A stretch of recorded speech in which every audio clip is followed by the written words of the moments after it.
There was a time when you couldn't turn on a television or walk past a movie theater without seeing her face. Bridget Fonda was one of the defining actresses of the late 1980s and 1990s, a woman who moved effortlessly between dark thrillers, sharp comedies, and quiet dramas.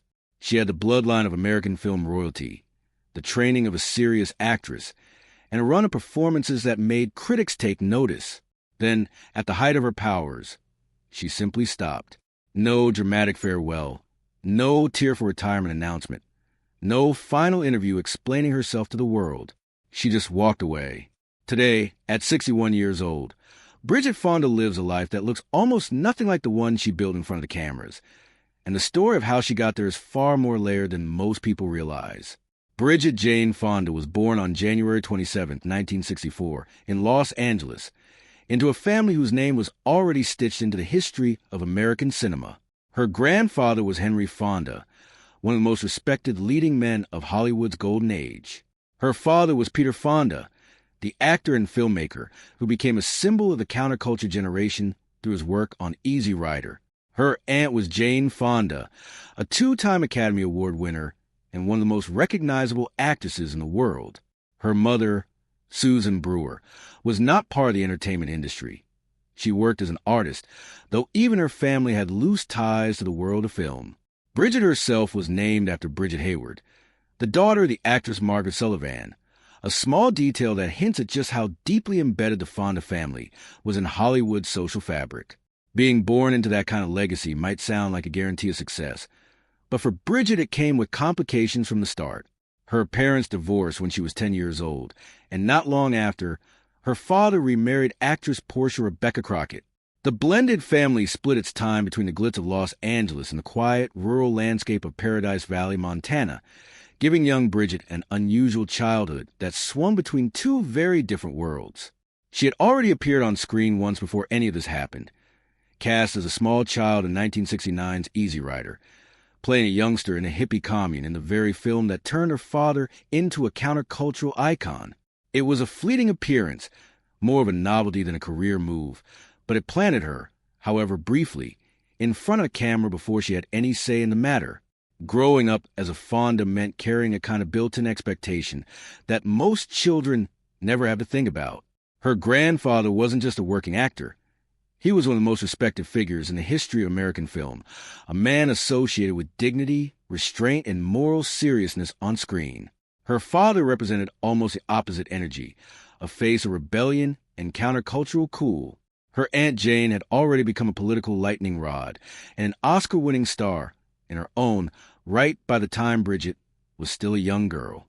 Whatever path Bridget eventually chose, she was always going to be measured against that backdrop, and by many accounts, she understood this earlier than most people her age would have. Unlike some children of famous families who rushed straight into the industry, Bridget chose to take a slower, more deliberate path.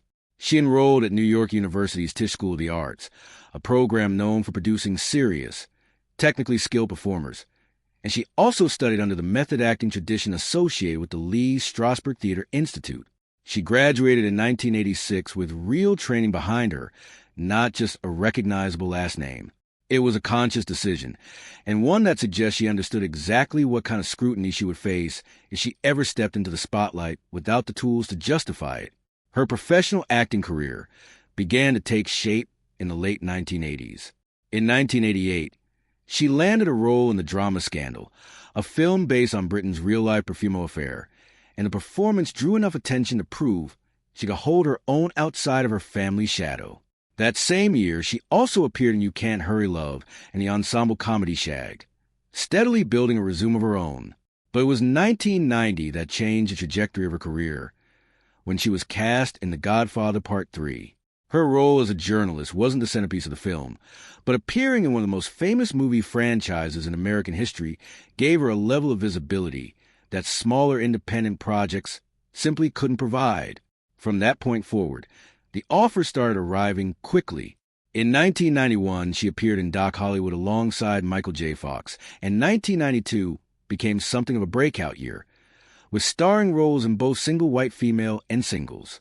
Single White Female, a psychological thriller about a dangerous roommate, became one of the defining genre films of the era, and remains one of the projects most closely associated with her name to this day. In 1993, she took on the lead role in Point of No Return, an American remake of the French thriller La Femme Nikita, playing a young woman transformed into a government assassin. Critics praised the sharpness she brought to the role, noting a kind of coiled intensity that made the character feel dangerous and unpredictable rather than simply tough. Around the same period, she also began working with filmmakers who weren't chasing mainstream box office numbers, but who carried real credibility within the industry. She appeared in Noah Baumbach's Mr. Jealousy, a low-budget comedy from a director who would later become known for his sharply observed relationship dramas. She worked with Paul Schrader, the screenwriter behind Taxi Driver, on the film Touch, and she took a role in Bernardo Bertolucci's Little Buddha, a sprawling, visually ambitious project from one of European cinema's most acclaimed directors. None of these were the kind of films that would dominate a weekend box office, but they reflect a performer who was drawn to interesting collaborators rather than simply chasing visibility. It's a pattern that becomes clear once you look at her filmography as a whole. She wasn't building a brand so much as assembling a body of work that reflected her own curiosity. What stood out about Bridget Fonda's choices throughout the 1990s was how unwilling she seemed to be pinned down to a single type of role. In 1994, she appeared in The Road to Wellville, a strange, satirical film that didn't perform particularly well, but showed her willingness to take creative risks over safe, predictable projects. That same year, she starred opposite Nicolas Cage in the romantic comedy It Could Happen to You, a much softer and more commercial film that revealed her comedic timing. In 1995, she lent her voice to the animated film Balto, and in 1996, she appeared in the political drama City Hall alongside Al Pacino. Few actresses of her generation moved between genres with quite that level of range in such a short span of time. Then came one of the more memorable stories of her career. In 1997, Bridget happened to be on a commercial flight when she found herself seated near director Quentin Tarantino, fresh off the massive success of Pulp Fiction. During the flight, he offered her a role in his upcoming film, Jackie Brown, an adaptation of an Elmore Leonard novel. She was cast as Melanie, a lazy, sharp-tongued surfer girl with a sly, self-interested streak. It was a very different kind of role from the dramatic and thriller work she had built her name on, and she embraced it fully, delivering a performance that many critics and fans consider one of the highlights of her filmography. Tarantino later spoke about wanting to draw out a wilder, more mischievous side of her that hadn't fully surfaced in her earlier work, and Jackie Brown gave her exactly that opportunity. Her career continued through the rest of the decade with roles in A Simple Plan in 1998, a bleak thriller in which she played a pregnant wife who becomes unexpectedly ruthless once a fortune and cash enters her family's life, and the creature horror film Lake Placid in 1999. She was reportedly offered the lead role in the hit television series Ally McBeal around this time, but turned it down, choosing to stay focused on feature films rather than commit to a long-running television series. Looking back at her filmography from this period, it's clear that not every project was a critical or commercial hit, but almost all of them showed an actress actively trying to avoid repeating herself. By the late 1990s, critics and industry observers had started to take note of just how unpredictable her career choices had become. One writer covering her work at the time joked that trying to follow her filmography felt like watching a pinball bounce between genres, from gritty crime dramas to broad studio comedies to strange, difficult to categorize independent films, with very little regard for whatever pattern might have made the most commercial sense. It wasn't a career built for maximum stardom. It was a career built around whatever she personally found interesting in the moment, which is a much harder thing to sustain in an industry that tends to reward consistency and easily marketable personas. That she managed to keep working steadily for over a decade while making those kinds of choices says something about both her talent and her stubbornness. As the 2000s began, Bridget Fonda was still working steadily. In 2001, she starred alongside martial arts star Jet Li in the action thriller Kiss of the Dragon, a film that performed well at the box office and showed she could hold her own in a more physically demanding, mainstream genre picture. That same year, she appeared in The Whole Shebang, a romantic comedy that would end up being her final theatrical film role. Her very last on-screen performance came in 2002 in a made-for-television adaptation of The Snow Queen, a fairy tale project that felt worlds away from the psychological thrillers and biting comedies that had defined much of her career. What makes Bridget Fonda's story different from so many other actors who fade from view is that there was no single flop, no public scandal, and no visible sign that her career was slowing down.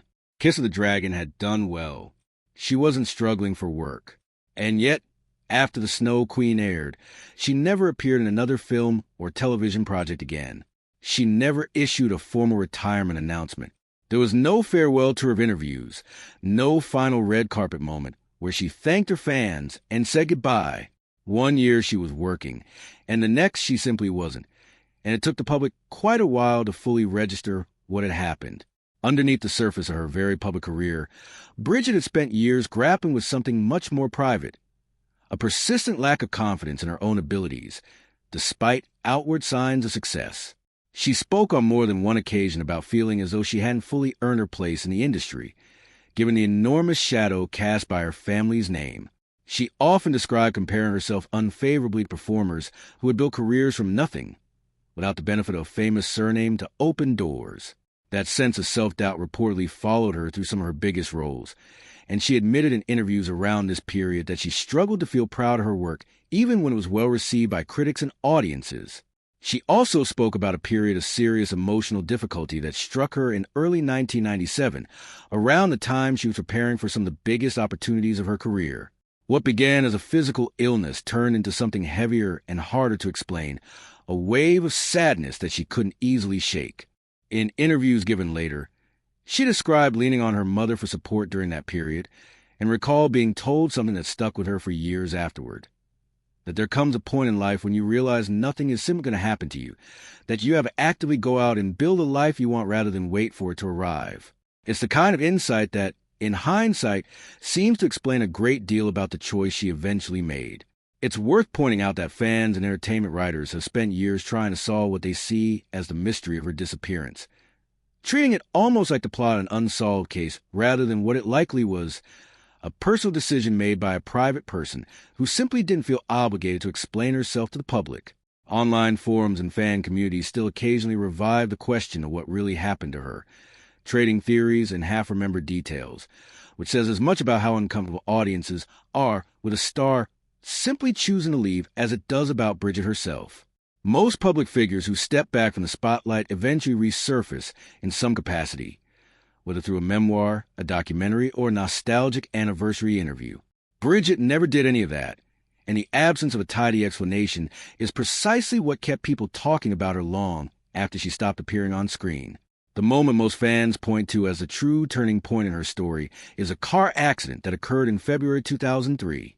Bridget was driving on a wet, slick road when she lost control of her vehicle. The car rolled down an embankment and was left completely totaled. She survived, but she suffered fractures to 2 vertebrae in her upper spine. Doctors indicated she would make a full recovery, and the injuries, while serious, were not life-threatening. For years, the public assumed this crash was a direct reason she stepped away from acting. And it's easy to understand why that narrative took hold. The timing felt too dramatic to be coincidental. But the full picture is more complicated than a single traumatic event. The accident may have accelerated her decision, but by her own account, she had already been quietly reconsidering the direction of her life well before that day on the road.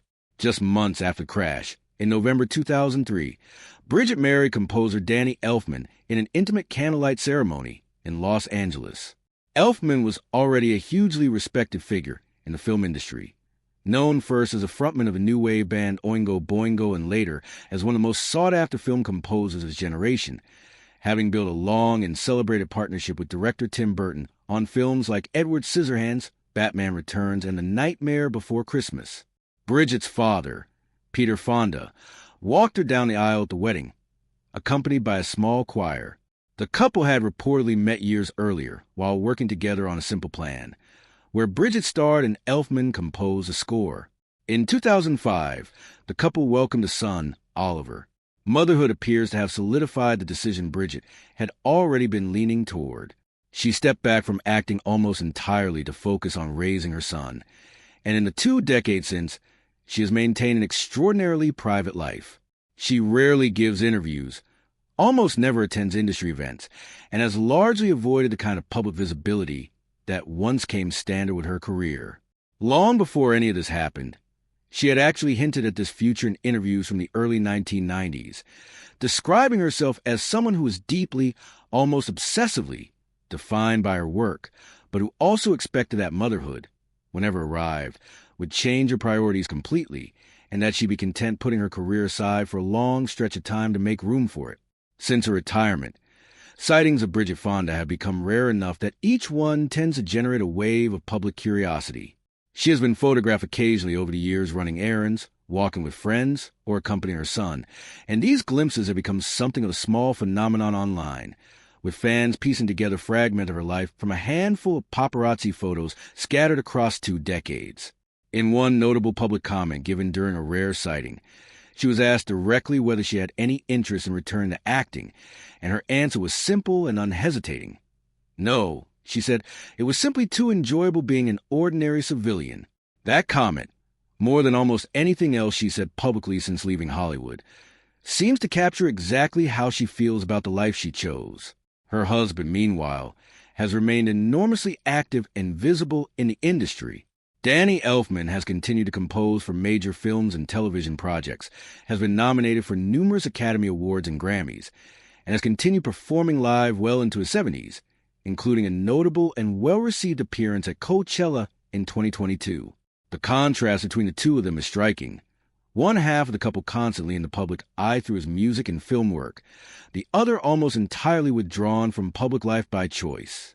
In recent years, Elfman has also faced public legal disputes stemming from misconduct allegations that is denied, a situation that has occasionally drawn renewed media attention back toward the couple, even though Bridget herself has remained silent on the matter and continued living largely out of view.